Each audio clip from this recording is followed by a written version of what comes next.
There are bad nights in Hollywood, and then there's what happened to Prince Harry at the Dorian TV Awards. A night that was supposed to cement his new identity in Tinseltown turned into a royal disaster, one that didn't just raise eyebrows. It flipped the entire table. And just wait until you hear what sparked it all.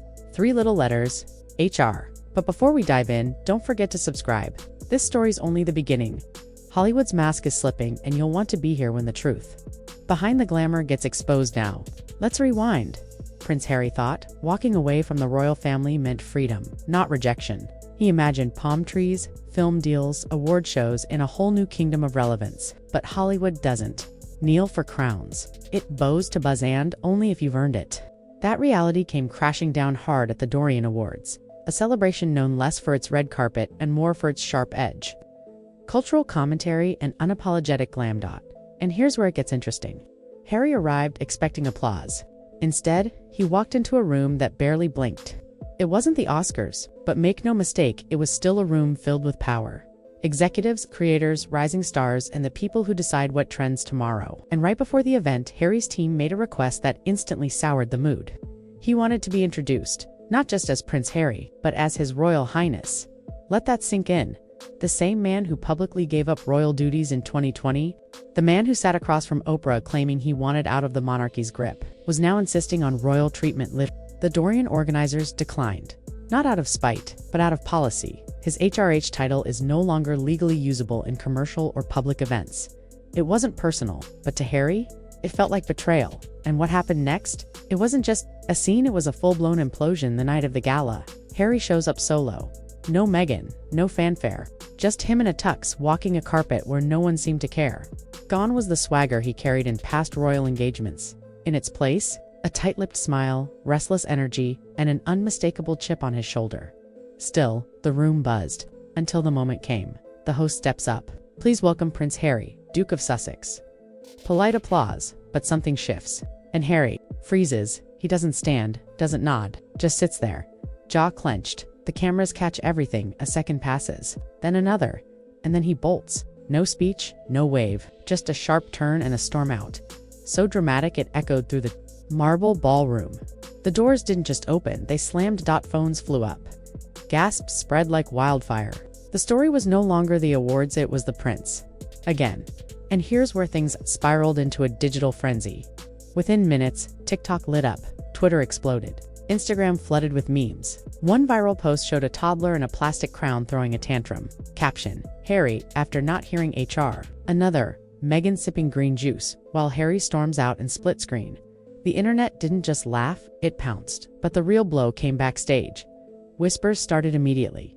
Was that real? Is he okay? Did he really leave because of a title?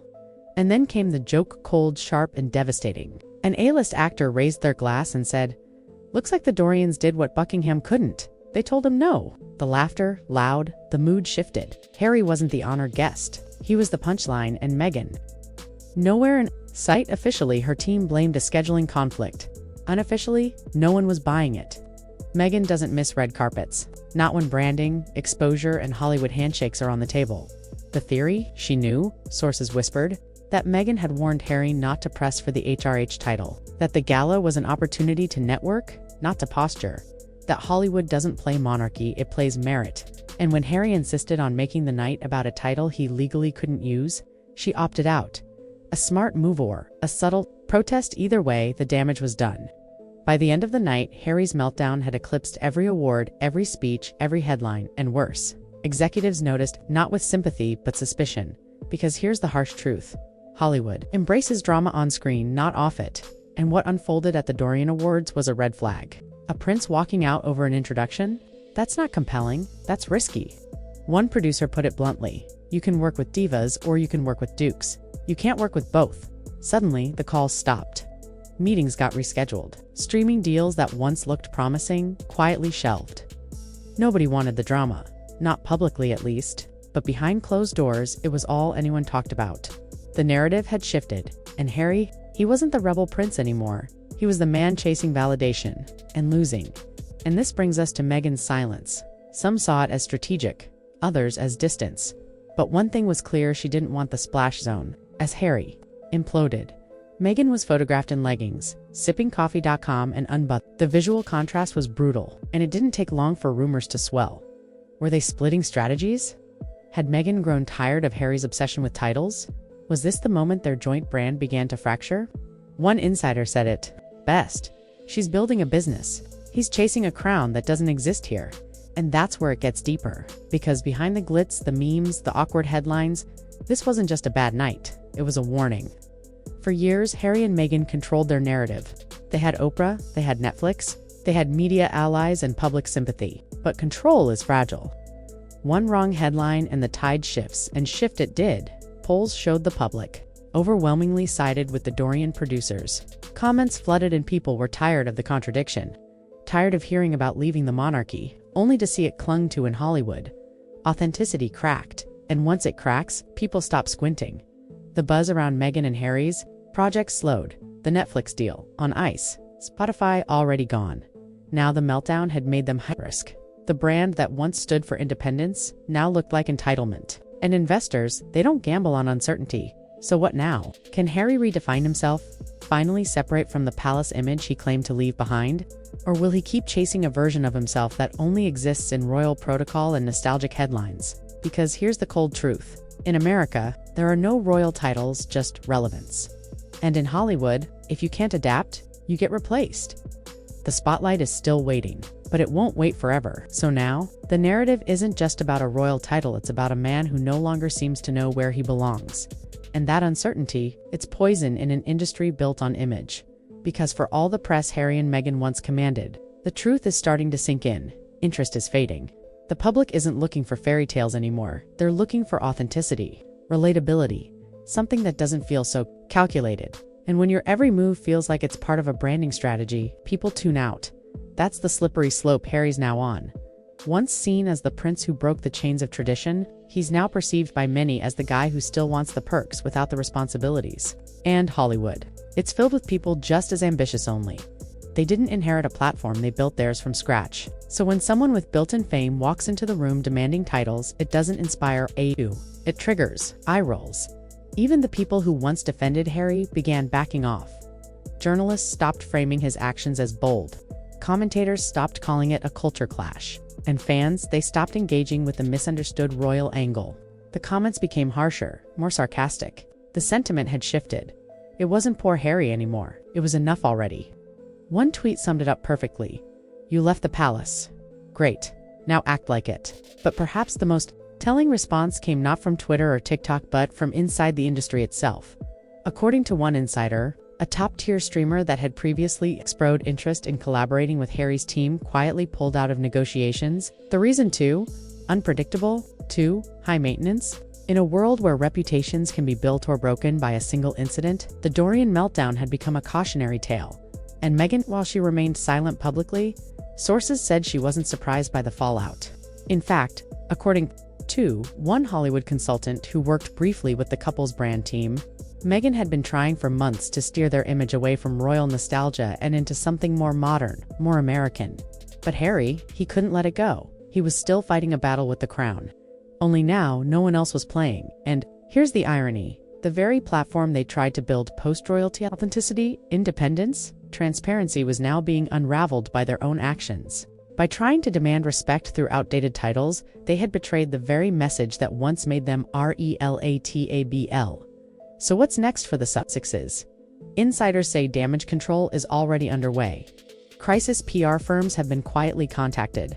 Future appearances are being recalibrated. And Harry is reportedly being advised to focus on humility in any upcoming media engagements. But will that be enough? Maybe, maybe not. Because here's the thing about public trust. It takes years to build and seconds to lose. And in Harry's case, the Dorian Awards weren't just a PR fumble. They were a signal, a flashing red light that said, the world no longer sees you the way you see yourself. And that disconnect, that's where brands and people begin to crumble. Meanwhile, the memes haven't stopped. Late-night shows picked it up. Podcasts dissected the footage frame by frame, and Reddit. Let's just say it's been brutal. One thread titled Tantrum, in a tux, gained thousands of upvotes in hours. The most liked comment? He left the firm, but brought the entitlement with him. Harsh. Maybe. But in this town, perception is reality. And when perception turns sour, so do opportunities. Even the upcoming projects that Harry and Meghan had pitched, ones that were supposed to focus on mental health, family dynamics, and leadership, have hit roadblocks. Sources say studio heads now want more clarity before moving forward. Translation: trust has been shaken, and when trust is gone, all that's left is scrutiny. Scrutiny Harry seems increasingly uncomfortable under, because, despite the glitz, the body language said it all that night. The tension in his jaw, the flash of anger in his eyes, the way he walked out, not like a man insulted, but like one wounded, not by strangers, but by the realization that outside the palace gates he's just another celebrity trying to matter. And Meghan, she's playing the long game. Her brand, carefully curated, meticulously managed, is still intact, but it's walking on glass. And if Harry's behavior continues to stir headlines instead of admiration, it's only a matter of time before that brand starts to crack too. Hollywood may forgive many things, but not becoming irrelevant. So where does that leave them? In a limbo of their own making. Too royal for Hollywood, too Hollywood for royalty, and stuck somewhere in between, trying to reclaim a title the world has already moved past.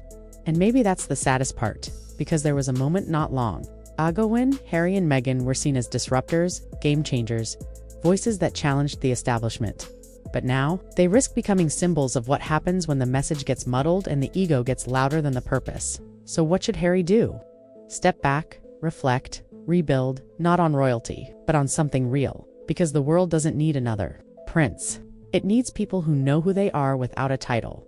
And maybe, just maybe, there's still time for him to become that. But it won't happen on red carpets, and it definitely won't happen with emails demanding to be called His Royal Highness. Asterisk, if you found this story compelling, subscribe now. We've got more unfiltered stories, behind-the-scenes breakdowns, and scandalous truths coming your way. Hollywood doesn't sleep, and neither do we. Tap the bell, stay tuned, and don't miss what's coming next, because if there's one thing this saga proves, a crown may glitter, but relevance, that's earned.